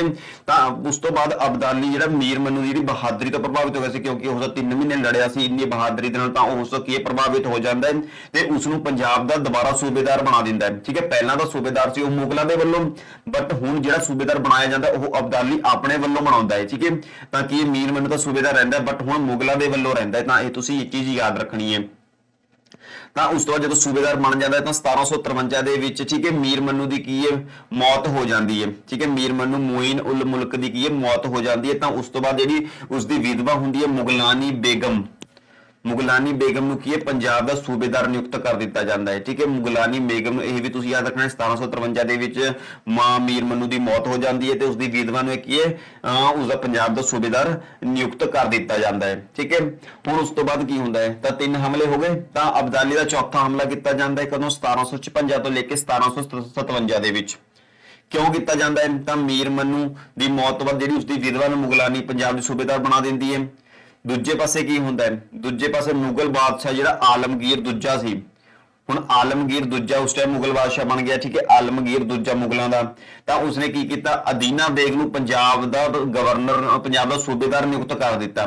ਤਾਂ ਇਹ ਗੱਲ ਕੀ ਹੈ, ਇਹ ਗੱਲ ਅਬਦਾਲੀ ਨੂੰ ਖੜਕ ਜਾਂਦੀ ਹੈ ਕਿਉਂਕਿ ਉਸਨੇ ਕੀ ਸੀ, ਉਸਨੇ ਆਪਣੇ ਵੱਲੋਂ ਪਹਿਲਾਂ ਤਾਂ ਮੀਰ ਮਨੂੰ ਬਣਾਇਆ ਸੀ। ਮੀਰ ਮਨੂੰ ਦੀ ਮੌਤ ਤੋਂ ਬਾਅਦ ਕੀ ਹੁੰਦਾ ਹੈ, ਮੁਗਲਾਨੀ ਬੇਗਮ ਨੂੰ ਪੰਜਾਬ ਦਾ ਸੂਬੇਦਾਰ ਬਣਾਉਂਦਾ, ਪਰ ਕੀ ਹੈ ਉਸ ਤੋਂ ਬਾਅਦ ਉਸਦੇ ਉੱਪਰੋਂ ਦੀ ਹੋ ਕੇ ਆਲਮਗੀਰ ਦੂਜੇ ਵੱਲੋਂ ਜਿਹੜਾ ਮੁਗਲਾਂ ਦਾ ਬਾਦਸ਼ਾਹ ਸੀ ਉਸਨੂੰ ਉਹ ਅਦੀਨਾ ਬੇਗ ਨੂੰ ਕੀ ਕਰਦਾ ਹੈ, ਪੰਜਾਬ ਦਾ ਸੂਬੇਦਾਰ ਨਿਯੁਕਤ ਕਰ ਦਿੰਦਾ ਹੈ। ਠੀਕ ਹੈ, ਅਬਦਾਲੀ ਤੋਂ ਜਿਹੜੀ ਇਹ ਗੱਲ ਇਹ ਬਰਦਾਸ਼ਤ ਨਹੀਂ ਹੋਈ, ਜਿਸ ਕਾਰਨ ਉਸਨੇ ਕੀ ਕੀਤਾ, ਅਬਦਾਲੀ ਤੇ ਚੌਥਾ ਹਮਲਾ ਕਰ ਦਿੱਤਾ। ਠੀਕ ਹੈ, ਇਹ ਤੁਸੀਂ ਕਾਰਨ ਯਾਦ ਰੱਖਣੇ ਨੇ ਤਾਂ ਤੁਹਾਨੂੰ ਇਹ ਟੌਪਿਕ ਆਟੋਮੈਟਿਕ ਹੀ ਕਲੀਅਰ ਹੋ ਜਾਊਗੀ। ਪਹਿਲਾ ਹਮਲਾ ਕਿਉਂ ਕੀਤਾ ਸੀ ਅਬਦਾਲੀ ਨੇ, ਇਸ ਕੋਈ ਕਾਰਨ ਸੀ, ਦੂਜਾ ਕਾਰਨ ਸੀ, ਤੀਜਾ, ਤੁਸੀਂ ਜੇਕਰ ਇਹ ਤੁਸੀਂ ਕਾਰਨ ਯਾਦ ਰੱਖੋਗੇ ਤਾਂ ਤੁਹਾਨੂੰ ਆਟੋਮੈਟਿਕ ਹੀ ਅਬਦਾਲੀ ਦੇ ਸਾਰੇ ਹਮਲੇ ਲਾਈਨ ਬਰ ਲਾਈਨ ਯਾਦ ਹੋ ਜਾਣਗੇ। ਠੀਕ ਹੈ, ਤਾਂ ਚੌਥਾ ਹਮਲਾ ਕੀਤਾ ਤਾਂ ਇਸ ਦੇ ਵਿੱਚ ਕੀ ਕੀਤਾ ਉਸਨੇ, 1757 ਦੇ ਵਿੱਚ ਉਸਨੇ ਦਿੱਲੀ ਦੇ ਵਿੱਚ ਮੁਗਲਾਂ ਦਾ ਕਤਲੇਆਮ ਕੀਤਾ, ਬਹੁਤ ਸਾਰੇ ਮੁਗਲਾਂ ਨੂੰ ਮੌਤ ਦੇ ਘਾਟ ਉਤਾਰ ਦਿੱਤਾ ਸੀ 1757 ਦੇ ਵਿੱਚ। ਠੀਕ ਹੈ, ਤੇ ਉਸ ਤੋਂ ਬਾਅਦ ਉਸ ਤੋਂ ਪਤਾ ਲੱਗ ਗਿਆ ਸੀ ਕਿ ਜਿਹੜੀ ਉਸਦੀ ਵਿਧਵਾ ਸੀ ਮੀਰ ਮਨੂੰ ਦੀ, ਉਹ ਪੰਜਾਬ ਦਾ ਸੂਬੇਦਾਰ ਨਹੀਂ ਬਣ ਸਕਦੀ, ਉਹ ਪੰਜਾਬ ਨੂੰ ਨਹੀਂ ਸਾਂਭ ਸਕਦੀ। ਇਸ ਲਈ ਉਸਨੇ ਜਦੋਂ ਮੁਗਲਾਂ ਦਾ ਕਤਲੇਆਮ ਕੀਤਾ 1757 ਦੇ ਵਿੱਚ, ਤਾਂ ਉਸਨੇ ਆਪਣੇ ਪੁੱਤਰ ਨੂੰ ਹੀ, ਆਪਣਾ ਜਿਹੜਾ ਉਸਦਾ ਪੁੱਤਰ ਸੀ ਤੈਮੂਰ ਸ਼ਾਹ, ਉਸ ਨੂੰ ਹੀ ਪੰਜਾਬ ਦਾ ਸੂਬੇਦਾਰ ਨਿਯੁਕਤ ਕਰਤਾ। ਠੀਕ ਹੈ, ਹੁਣ ਤੈਮੂਰ ਸ਼ਾਹ ਦਾ ਰਾਜ ਆ ਗਿਆ ਇੱਥੇ। ਹੁਣ ਅੰਮ੍ਰਿਤਸਰ ਦੀ ਜਿਹੜੀ ਸਿੱਖਾਂ ਨਾਲ ਲੜਾਈ ਹੁੰਦੀ ਹੈ, ਅੰਮ੍ਰਿਤਸਰ ਵਿੱਚ ਸਿੱਖਾਂ ਨਾਲ ਲੜਾਈ ਹੁੰਦੀ ਹੈ, ਇਸ ਯੁੱਧ ਦੇ ਵਿੱਚ ਜਹਾਨ ਖਾਨ ਨਾਲ ਇਸ ਲੜਾਈ ਵਿੱਚ ਸ਼ਹੀਦ ਹੋ ਜਾਂਦੇ ਨੇ। ਠੀਕ, ਕੌਣ ਸ਼ਹੀਦ ਹੋ ਜਾਂਦਾ, ਜਹਾਨ ਖਾਨ ਨਾਲ ਜਿਹੜੀ ਲੜਾਈ ਹੁੰਦੀ ਇਸ ਵਿੱਚ ਸ਼ਹੀਦ ਹੋ ਜਾਂਦੇ ਨੇ। ਕਦੋਂ ਹੁੰਦੀ ਹੈ ਲੜਾਈ ਅੰਮ੍ਰਿਤਸਰ ਦੀ, 1757 ਦੇ ਵਿੱਚ ਇਹ ਲੜਾਈ ਹੁੰਦੀ ਹੈ, 1757 ਦੇ ਵਿੱਚ। ਹੁਣ ਅਬਦਾਲੀ ਦਾ ਪੰਜਵਾਂ ਹਮਲਾ ਹੁੰਦਾ ਹੈ, ਤਾਂ ਪੰਜਵਾਂ ਹਮਲਾ ਉਹ ਕਿਉਂ ਕਰਦਾ ਹੈ, ਤਾਂ ਇਹ ਜਿਹੜਾ ਹਮਲਾ ਹੁੰਦਾ ਉਹ ਹੁੰਦਾ 1759 ਤੋਂ ਲੈ ਕੇ 1761 ਦੇ ਵਿੱਚ। ਠੀਕ ਹੈ, 1758 ਦੇ ਵਿੱਚ ਦਲ ਖਾਲਸਾ ਅਤੇ ਮਰਾਠੇ ਮਿਲ ਕੇ ਕੀ ਕਰਦੇ ਨੇ, ਉਸ ਟਾਈਮ ਦਲ ਖਾਲਸਾ ਦੀ ਸਥਾਪਨਾ ਪੂਰੀ ਤਰ੍ਹਾਂ ਕੰਪਲੀਟ ਹੋ ਜਾਂਦੀ ਹੈ ਤੇ ਦਲ ਖਾਲਸੇ ਤੇ ਮਰਾਠਾ ਮਿਲ ਜਾਂਦੇ ਨੇ ਇੱਕ ਦੂਜੇ ਨਾਲ। ਜਿਹੜੇ ਮਰਾਠਾ ਸੀ ਉਸ ਟਾਈਮ ਉਹ ਵੀ ਕਾਫੀ ਜ਼ੋਰ ਸ਼ੋਰ ਤੇ ਸੀ। ਠੀਕ ਹੈ, ਤਾਂ ਦਲ ਖਾਲਸਾ ਤੇ ਮਰਾਠਾ ਮਿਲ ਕੇ ਜਿਹੜੇ ਗਵਰਨਰ ਨਿਯੁਕਤ ਕੀਤਾ ਸੀ ਉਸਨੇ, ਠੀਕ ਹੈ, ਅਬਦਾਲੀ ਨੇ ਆਪਣਾ ਪੁੱਤਰ, ਤਾਂ ਉਹ ਕੀ ਸੀ, ਉਹ ਉਸਨੂੰ ਉੱਥੋਂ ਭਜਾ ਦਿੰਦੇ ਨੇ। ਠੀਕ ਹੈ, ਲਾਹੌਰ ਦੇ ਵਿੱਚੋਂ ਭਜਾ ਦਿੰਦੇ ਨੇ ਅਤੇ ਅਦੀਨਾ ਬੇਗ ਨੂੰ ਦੁਬਾਰਾ ਪੰਜਾਬ ਦਾ ਸੂਬੇਦਾਰ ਨਿਯੁਕਤ ਕਰ ਦਿੰਦੇ ਨੇ। ਠੀਕ ਹੈ, ਕਿਸ ਨੂੰ, ਅਦੀਨਾ ਬੇਗ ਨੂੰ। ਅਦੀਨਾ ਬੇਗ ਨੂੰ ਕੀ ਹੈ, ਪੰਜਾਬ ਦਾ ਸੂਬੇਦਾਰ ਨਿਯੁਕਤ ਕਰ ਦਿੰਦੇ ਨੇ, ਜਿਸ ਕਾਰਨ ਕੀ ਹੈ 1759 ਦੇ ਵਿੱਚ ਅਬਦਾਲੀ ਪੰਜਵਾਂ ਹਮਲਾ ਕਰਦਾ ਹੈ। ਠੀਕ ਹੈ, ਤਾਂ ਇਹ ਵੀ ਇੱਕ ਕਾਰਨ ਰਿਹਾ ਹੈ ਕਿ ਉਸਦਾ ਜਿਹੜਾ ਪੁੱਤਰ ਸੀ ਤੈਮੂਰ ਸ਼ਾਹ ਉਸ ਨੂੰ ਉਹ ਭਜਾ ਦਿੰਦੇ ਨੇ ਉੱਥੋਂ ਤੇ ਅਦੀਨਾ ਬੇਗ ਨੂੰ ਦੁਬਾਰਾ ਸੂਬੇਦਾਰ ਨਿਯੁਕਤ ਕਰ ਦਿੰਦੇ ਨੇ। ਤਾਂ 1759 ਦੇ ਵਿੱਚ ਅਬਦਾਲੀ ਕੀ ਕਰਦਾ ਹੈ, ਦੁਬਾਰਾ ਪੰਜਵਾਂ ਹਮਲਾ ਕਰਦਾ ਹੈ। ਠੀਕ ਹੈ, ਤਾਂ 1761 ਦੇ ਵਿੱਚ ਮਰਾਠੇ ਸਦਾ ਸ਼ਿਵਰਾਓ ਭਾਊ ਦੀ ਅਗਵਾਈ ਦੇ ਵਿੱਚ, ਕਿਸ ਨਾਮ ਦੇ, ਸਦਾ ਸ਼ਿਵਰਾਓ ਭਾਊ ਦੀ ਅਗਵਾਈ ਦੇ ਵਿੱਚ ਅਬਦਾਲੀ ਦਾ ਮੁਕਾਬਲਾ ਕਰਨ ਆਉਂਦੇ ਨੇ। ਠੀਕ ਹੈ, 1761 ਦੇ ਵਿੱਚ ਅਬਦਾਲੀ ਤੇ ਮਰਾਠਿਆਂ ਦੇ ਵਿਚਕਾਰ ਭਿਆਨਕ ਯੁੱਧ ਹੁੰਦਾ ਜਿਸ ਦੇ ਵਿੱਚ ਕੀ ਹੈ, ਜਿਸ ਦੇ ਵਿੱਚ ਮਰਾਠੇ ਹਾਰ ਜਾਂਦੇ ਨੇ। ਇਸ ਨੂੰ ਆਪਾਂ ਪਾਣੀਪਤ ਦੀ ਤੀਜੀ ਲੜਾਈ ਵੀ ਕਹਿੰਦੇ ਹਾਂ। ਪਾਣੀਪਤ ਜਿਹੜੀ ਤੀਜੀ ਲੜਾਈ ਹੈ ਉਹ ਵੀ ਅਬਦਾਲੀ ਦੇ ਕਾਲ ਦੇ ਸਮੇਂ ਵਿੱਚ ਹੋਈ ਸੀ। ਇਹ ਵੀ ਤੁਸੀਂ ਯਾਦ, ਕਿਉਂਕਿ ਜਿਹੜੇ ਇਹ ਕੁਐਸਚਨ ਹੁੰਦੇ ਨਾ, ਜਿਹੜੀ ਆਪਣੀ ਆਪਾਂ ਜੀਵਨੀ ਕਰ ਦਿੰਦੇ ਹਾਂ, ਜਿਹੜਾ ਆਪਣਾ ਪੁਰਾਣਾ ਕਾਲ ਹੁੰਦਾ ਹੈ, ਇਹ ਇੱਕ ਦੂਜੇ ਨਾਲ ਮਿਕਸਚਰ ਹੁੰਦਾ ਹੈ। ਆਪਾਂ ਇੱਕ ਸਾਈਡ ਦਾ ਕੁਝ ਹੋਰ ਪੜ੍ਹਦੇ ਹੁੰਦੇ, ਦੂਜੀ ਸਾਈਡ ਕੁਝ ਹੋਰ ਹੁੰਦਾ ਹੈ, ਬਟ ਇਹਨਾਂ ਦਾ ਕਿਤੇ ਨਾ ਕਿਤੇ ਜਾ ਕੇ ਕੋਈ ਨਾ ਕੋਈ ਲਿੰਕ ਜ਼ਰੂਰ ਹੁੰਦਾ ਹੈ। ਤਾਂ ਇਸ ਲਈ ਪਹਿਲਾਂ ਤੁਸੀਂ ਇਸ ਦੀ ਥਿਊਰੀ ਜ਼ਰੂਰ ਕਵਰ ਕਰਿਆ ਕਰੋ। ਜੇਕਰ ਤੁਸੀਂ ਇਸ ਦੀ ਥਿਊਰੀ ਕਵਰ ਕਰੋਗੇ ਨਾ ਤਾਂ ਹੀ ਤੁਹਾਨੂੰ ਅੱਗੇ ਐਗਜ਼ਾਮ ਦੇ ਵਿੱਚ ਬਹੁਤ ਸੌਖਾ ਹੋਵੇਗਾ ਐਗਜ਼ਾਮ ਨੂੰ ਕੁਐਸਚਨ ਨੂੰ ਕਰੈਕ ਕਰਨਾ। ਠੀਕ ਹੈ, ਤਾਂ ਪਾਣੀਪਤ ਜਿਹੜੀ ਤੀਜੀ ਲੜਾਈ ਵੀ ਮਰਾਠੇ ਹਾਰ ਜਾਂਦੇ ਨੇ। ਤਾਂ ਪਾਣੀਪਤ ਦੀ ਤੀਜੀ ਲੜਾਈ ਕਿਹਨਾਂ ਵਿਚਕਾਰ ਹੋਈ ਸੀ, ਮਰਾਠਿਆਂ ਤੇ ਅਬਦਾਲੀ ਦੇ ਵਿਚਕਾਰ ਹੋਈ ਸੀ, ਜਿਸ ਦੇ ਵਿੱਚ ਮਰਾਠੇ ਹਾਰ ਜਾਂਦੇ ਨੇ। ਠੀਕ ਹੈ, ਤਾਂ ਹਾਰ ਤਾਂ ਜਾਂਦੇ ਨੇ। ਠੀਕ ਹੈ, ਤਾਂ ਜਦੋਂ ਉਹ ਵਾਪਸੀ ਤੇ ਜਾਂਦੇ ਨੇ ਅਬਦਾਲੀ, ਤਾਂ ਅਚਾਨਕ ਸਿੱਖ ਫਿਰ ਹਮਲਾ ਕਰ ਦਿੰਦੇ ਨੇ ਤੇ ਉਹਨਾਂ ਤੋਂ ਕੀ ਕਹਿੰਦੇ, ਲੁੱਟ ਖਸੁੱਟ ਕਰ ਲੈਂਦੇ ਨੇ। ਤਾਂ ਅਬਦਾਲੀ ਇੱਥੇ ਆ ਕੇ ਕੀ ਸਮਝਦਾ ਹੈ, ਤਾਂ ਅਬਦਾਲੀ ਇੱਥੇ ਆ ਕੇ ਉਹਨਾਂ ਦੇ ਮਨ 'ਚ ਸਿੱਖਾਂ ਦੇ ਵਿਰੁੱਧ ਕੀ ਹੈ, ਕਾਫੀ ਕੜਬੜਾਹਟ ਆ ਜਾਂਦੀ ਹੈ।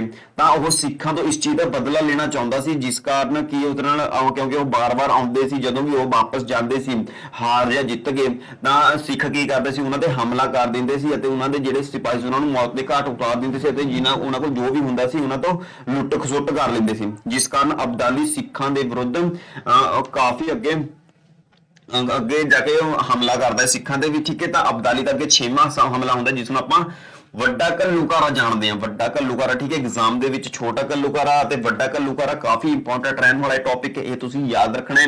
ਛੋਟਾ ਘੱਲੂਘਾਰਾ ਮੈਂ ਤੁਹਾਨੂੰ ਪਹਿਲਾਂ ਕਵਰ ਕਰਵਾ ਚੁੱਕਿਆ, ਜੇਕਰ ਤੁਸੀਂ ਉਹ ਵੀ ਦੇਖਣਾ ਚਾਹੁੰਦੇ ਹੋ ਤਾਂ ਮੈਂ ਤੁਹਾਨੂੰ ਪਲੇਲਿਸਟ ਦੇ ਵਿੱਚ ਉਹ ਵੀਡੀਓ ਦੇ ਦੇਵਾਂਗਾ ਡਿਸਕ੍ਰਿਪਸ਼ਨ ਦੇ ਵਿੱਚ, ਤਾਂ ਉੱਥੇ ਜਾ ਕੇ ਉਹ ਵੀਡੀਓ ਦੇਖ ਲਿਓ। ਠੀਕ ਹੈ, ਤਾਂ ਅਬਦਾਲੀ ਦਾ 6ਵਾਂ ਹਮਲਾ ਹੁੰਦਾ ਹੈ 1762 ਦੇ ਵਿੱਚ। 1762 ਦੇ ਵਿੱਚ ਅਬਦਾਲੀ ਨੇ ਮਲੇਰਕੋਟਲਾ ਦੇ ਕੁੱਪਰ ਰੋਹਿੜਾ, ਇਹ ਤੁਸੀਂ ਯਾਦ ਰੱਖਣਾ ਹੈ, ਕੁੱਪਰ ਰੋਹਿੜਾ ਦੇ ਵਿੱਚ, ਮਲੇਰਕੋਟਲਾ ਦੇ ਕੁੱਪਰ ਰੋਹਿੜਾ ਇੱਕ ਸਥਾਨ ਹੈ ਜਿੱਥੇ ਅਚਾਨਕ ਹਮਲਾ ਕਰਕੇ ਕਈ ਹਜ਼ਾਰ ਸਿੱਖਾਂ ਨੂੰ ਮਾਰ ਦਿੱਤਾ ਜਾਂਦਾ ਹੈ। ਤਾਂ ਇਸ ਘਟਨਾ ਨੂੰ ਆਪਾਂ ਕਿਸ ਨਾਮ ਨਾਲ ਯਾਦ ਰੱਖਾਂਗੇ, ਵੱਡਾ ਘੱਲੂਘਾਰਾ। ਵੱਡਾ ਘੱਲੂਘਾਰੇ ਦਿਨ ਕਦੋਂ ਹੋਈ ਸੀ, ਇਸ ਦੀ ਐਗਜ਼ੈਕਟ ਡੇਟ ਵੀ ਯਾਦ ਰੱਖਣੀ ਹੈ।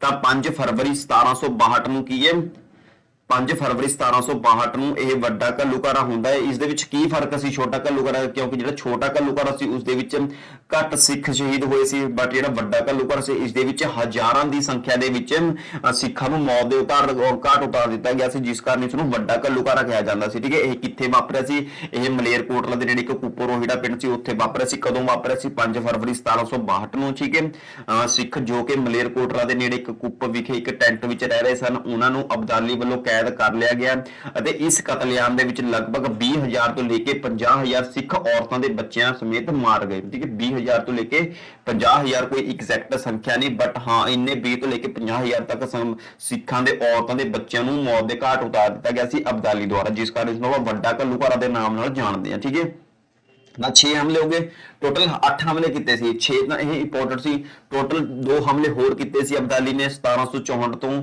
1767 ਦੇ ਵਿੱਚ। ਠੀਕ ਹੈ, ਤਾਂ ਇਹ ਵੀ ਤੁਸੀਂ ਯਾਦ ਰੱਖਣੇ ਨੇ। ਤਾਂ 1764 ਵਿੱਚ ਅਤੇ 1766 ਦੇ ਵਿੱਚ ਅਬਦਾਲੀ ਤੇ 2 ਹੋਰ ਹਮਲੇ ਕੀਤੇ ਨੇ ਕਿਸ ਦੇ, ਪੰਜਾਬ ਦੇ ਉੱਤੇ। ਤਾਂ ਟੋਟਲ ਕੀ ਨੇ ਅਬਦਾਲੀ ਦੇ ਟੋਟਲ 8 ਹਮਲੇ ਨੇ, ਇਹ ਆਪਣੇ 8 ਦੇ 8 ਕੰਪਲੀਟ ਹੋ ਗਏ ਨੇ, ਇਹ ਤੁਸੀਂ ਯਾਦ ਰੱਖਣੇ ਨੇ। ਉਸ ਤੋਂ ਬਾਅਦ ਹੁਣ ਆਪਾਂ ਗੱਲ ਕਰਦੇ ਹਾਂ ਦਲ ਖਾਲਸਾ ਦੀ। ਦਲ ਖਾਲਸਾ ਦੀ ਸਥਾਪਨਾ ਕਿਉਂ ਹੋਈ, ਕੀ ਕਾਰਨ ਰਹੇ, ਕੀ ਅੱਗੇ ਜਾ ਕੇ ਇਹਨਾਂ ਦਾ ਪਰਿਣਾਮ ਨਿਕਲਿਆ। ਠੀਕ ਹੈ, ਆਪਾਂ ਉਹ ਸਾਰਾ ਕੁਝ ਵੀ ਦੇਖ ਲੈਂਦੇ ਹਾਂ।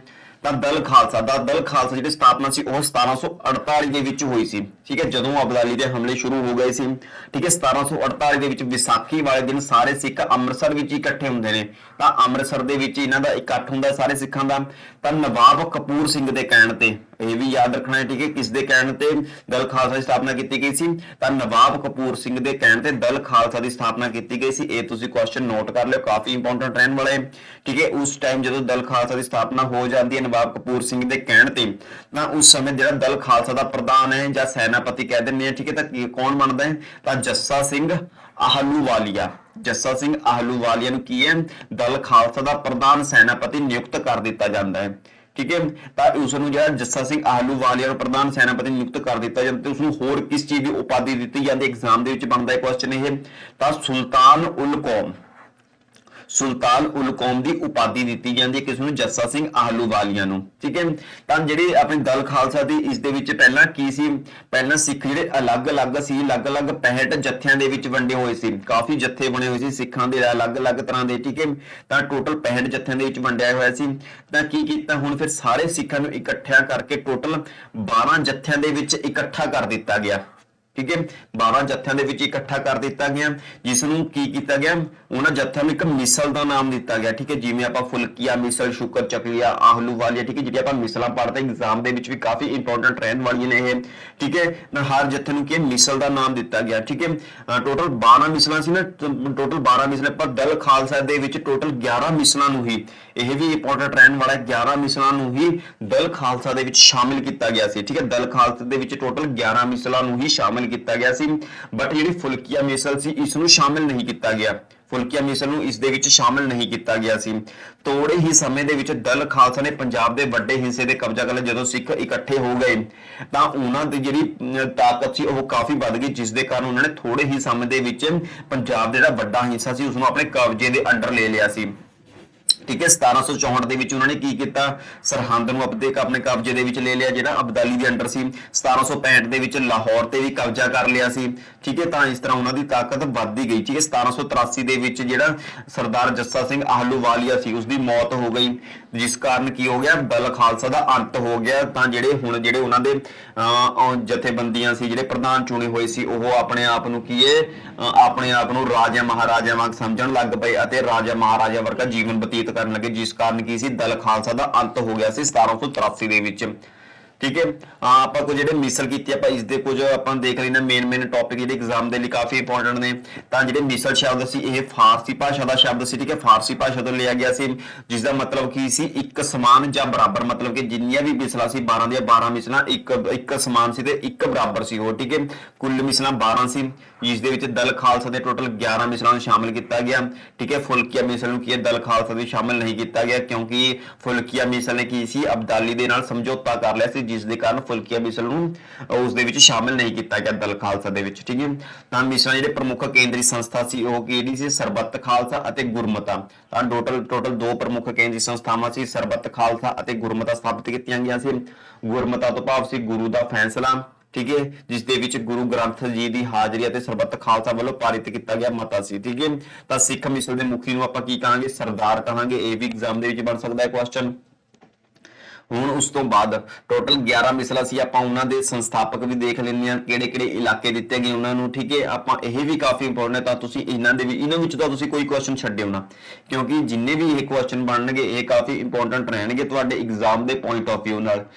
ਜੀ ਕਿਉਂਕਿ ਮਿਸਲਾਂ ਦਾ ਕੁਐਸਚਨ ਪੰਜਾਬ ਜੀਕੇ ਦੇ ਰਿਲੇਟਡ ਆਉਣਾ ਹੀ ਆਉਣਾ ਹੁੰਦਾ ਹੈ, ਕੋਈ ਨਾ ਕੋਈ ਕੁਐਸਚਨ ਇਹਨਾਂ ਦੇ ਵਿੱਚੋਂ ਜ਼ਰੂਰ ਆਵੇਗਾ ਪੰਜਾਬ ਪੁਲਿਸ ਕਾਂਸਟੇਬਲ ਦੇ ਲਈ। ਤਾਂ ਹੁਣ ਆਪਾਂ ਦੇਖਦੇ ਹਾਂ, ਸਭ ਤੋਂ ਪਹਿਲਾਂ ਫੁਲਕੀਆਂ ਮਿਸਲ ਸੀ, ਤਾਂ ਇਸ ਦਾ ਜਿਹੜਾ ਸੰਸਥਾਪਕ ਸੀ ਉਹ ਬਣਾਇਆ ਗਿਆ ਸੀ ਚੌਧਰੀ ਫੂਲ ਸਿੰਘ ਨੂੰ। ਚੌਧਰੀ ਫੂਲ ਸਿੰਘ ਨੂੰ ਸੰਸਥਾਪਕ ਬਣਾਇਆ ਗਿਆ ਸੀ। ਇਸ ਨੂੰ ਕਿਹੜੇ ਕਿਹੜੇ ਇਲਾਕੇ ਦਿੱਤੇ ਗਏ ਸੀ? ਪਟਿਆਲਾ, ਨਾਭਾ ਤੇ ਜੀਂਦ ਇਲਾਕੇ ਦਿੱਤੇ ਗਏ ਸੀ। ਇਸ ਦੇ ਜਿਹੜੇ ਪ੍ਰਮੁੱਖ ਨੇਤਾ ਸੀ ਪਟਿਆਲੇ ਦੇ ਕਿਹੜੇ ਕਿਹੜੇ ਸੀ? ਬਾਬਾ ਆਲਾ ਸਿੰਘ, ਜਿਨ੍ਹਾਂ ਨੇ ਪਟਿਆਲੇ ਦੀ ਸਥਾਪਨਾ ਕੀਤੀ ਸੀ, ਇਹ ਵੀ ਯਾਦ ਰੱਖਣਾ ਹੈ। ਉਸ ਤੋਂ ਬਾਅਦ ਅਮਰ ਸਿੰਘ ਰਿਹਾ ਤੇ ਫਿਰ ਸਾਹਿਬ ਸਿੰਘ ਰਿਹਾ। ਇਸ ਤੋਂ ਅੱਗੇ ਤਾਂ ਚੱਲੀ ਜਾਣਗੇ। ਠੀਕ ਹੈ, ਆਪਾਂ ਪਹਿਲੇ ਤਿੰਨ ਦੇਖ ਲੈਣਾ, ਬਾਬਾ ਆਲਾ ਸਿੰਘ, ਅਮਰ ਸਿੰਘ ਤੇ ਸਾਹਿਬ ਸਿੰਘ। ਠੀਕ ਹੈ, ਨਾਭਾ ਦੇ ਪ੍ਰਮੁੱਖ ਨੇਤਾ ਕਿਹੜੇ ਕਿਹੜੇ ਸੀ? ਹਮੀਰ ਸਿੰਘ ਤੇ ਜਸਵੰਤ ਸਿੰਘ।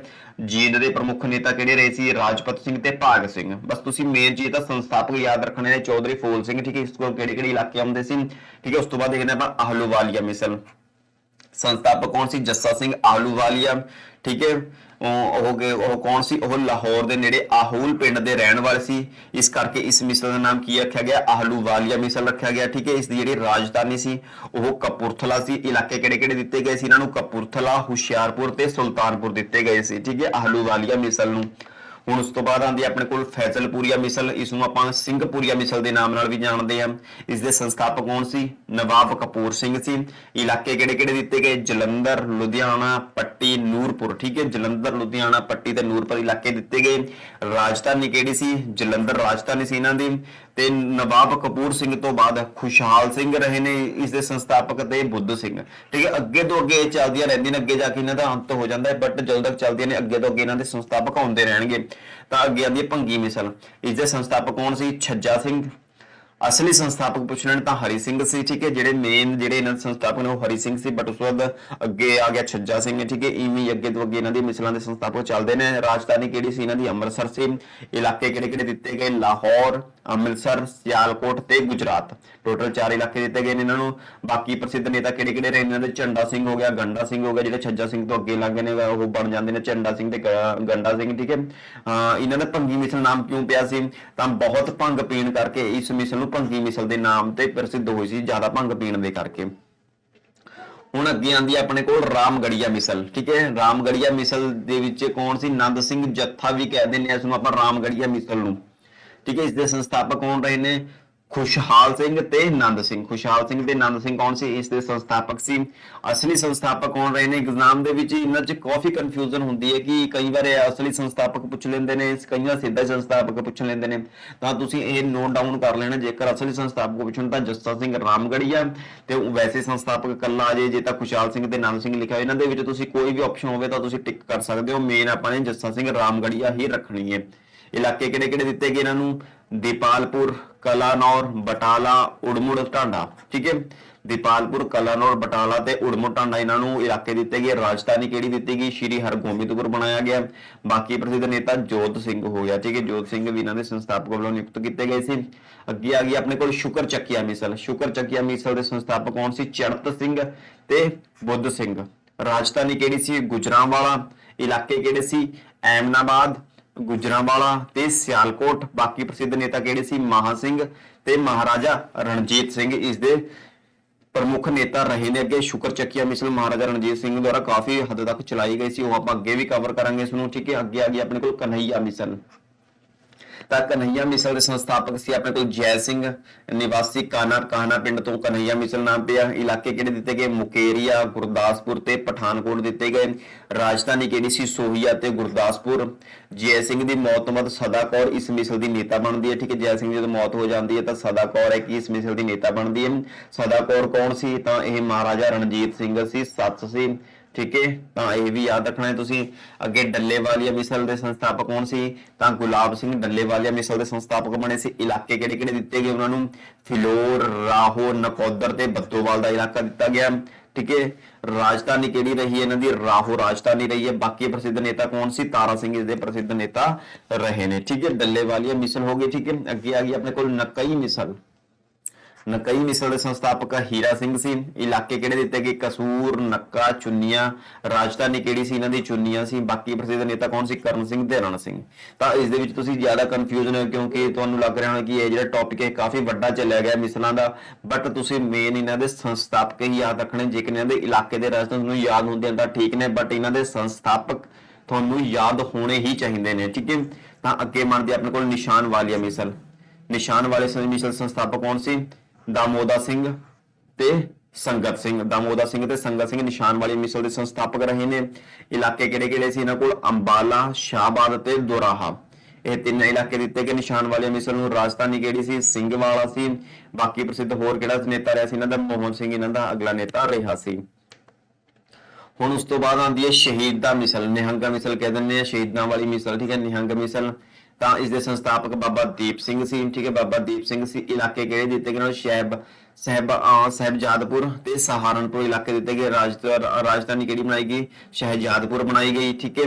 बाकी प्रसिद्ध नेता किहड़े सी? बाबा दीप सिंह तां इन्हां दे संस्थापक रहे ने। उस तो बाद करम सिंह आ गए, फिर गुरबख्श सिंह ते फुल्ला सिंह।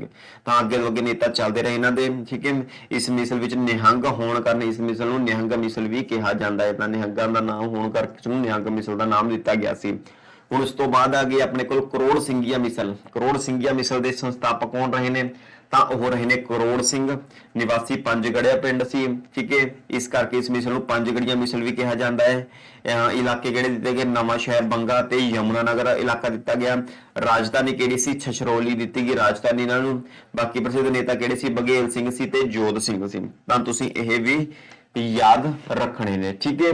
तो दोस्तों अज का अपना जिहड़ा टॉपिक सी दल खालसा दा अब्दाली दे हमले। ठीक है, यह सारा अपना की है चंगी तरह कवर हो चुका है। ठीक है, तुसीं दल खालसा याद रखना चंगी तरह। उन्होंने जिहड़े मिसलां दे संस्थापक ने वो याद रखने ने। ठीक है, अब्दाली दे 8 दी 8 कारण समेत याद रखने, तां ही तुसीं कोई भी जिहड़ा क्वेश्चन है अटैम्प्ट कर सकते हैं एग्जाम के लिए। ठीक है, तो अगली क्लास दे विच आपां अपने जो भी दल खालसा किया, मिसलां कीते ने, अब्दाली दे हमले कीते ने, कल दी क्लास दे विच आपां इस दे जिहड़े मॉक टेस्ट लवांगे। ਤਾਂ ਤੁਸੀਂ ਉਸ ਦੇ ਵਿੱਚ ਜੁਆਇਨ ਜ਼ਰੂਰ ਹੋਇਆ। ਠੀਕ ਹੈ, ਮੌਕ ਟੈਸਟ ਦੇ ਵਿੱਚ ਮੈਂ ਤੁਹਾਨੂੰ 5 ਸਕਿੰਟ ਦਾ ਸਮਾਂ ਦਵਾਂਗਾ। ਇਹ ਥਿਊਰੀ ਦੇਖ ਲਿਓ। ਇਸ ਥਿਊਰੀ ਦੇ ਵਿੱਚ ਹੀ ਤੁਹਾਨੂੰ ਮੈਂ ਜਿੰਨੇ ਵੀ ਕੁਐਸਚਨ ਹੋਣਗੇ, ਚਾਹੇ ਉਹ 20 ਹੋਣ, 50 ਹੋਣ ਜਾਂ 100 ਹੋਣ, ਆਪਾਂ ਕੋਈ ਵੀ ਕੁਐਸਚਨ ਨਹੀਂ ਛੱਡਣਾ। ਉਹ ਸਾਰੇ ਦੇ ਸਾਰੇ ਕੁਐਸਚਨਾਂ ਦਾ ਮੌਕ ਟੈਸਟ ਇੱਕ ਵਾਰ ਜ਼ਰੂਰ ਲਵਾਂਗੇ। ਤਾਂ ਤੁਸੀਂ ਉਸ ਕਲਾਸ ਨੂੰ ਜ਼ਰੂਰ ਦੇਖਿਓ। ਠੀਕ ਹੈ, ਤਾਂ ਉਸ ਤੋਂ ਬਾਅਦ ਅਗਲਾ ਆਪਣਾ ਟੌਪਿਕ ਰਹਿਣ ਵਾਲਾ ਮਹਾਰਾਜਾ ਰਣਜੀਤ ਸਿੰਘ ਦਾ। ठीक है, क्योंकि उन्होंने मिसलों तो बाद महाराजा रणजीत सिंह की एंट्री होंगी है, तो महाराजा रणजीत सिंह के टॉपिक भी आप इस तरीके थ्योरी वाइज ही कवर करांगे, तां ही अपने जो डाउट ने वो क्लीयर होंगे। तो तुसीं कल की क्लास भी जरूर ज्वाइन कर लियो। ठीक है, अगर दोस्तों जेकर तुहानूं ये क्लास वधिया लगी है तो प्लीज़ इस वीडियो नूं लाइक जरूर करियो ते अपने कमेंट लिख के इसनूं रिव्यू जरूर दिओ कि तुहानूं ये जिहड़ी क्लास किवें दी लगी। ठीक है, ते जो स्टूडेंट इस चैनल ते न्यू विजिट कर रहे हैं वो इस चैनल नूं जल्दी तो जल्दी सबसक्राइब कर लैण, तां जो तुहानूं इस तों भी वधिया अगे कंटेंट प्रोवाइड कीते जाण। मिलदे आं आपां जल्दी अगली video they which. Thank you so much.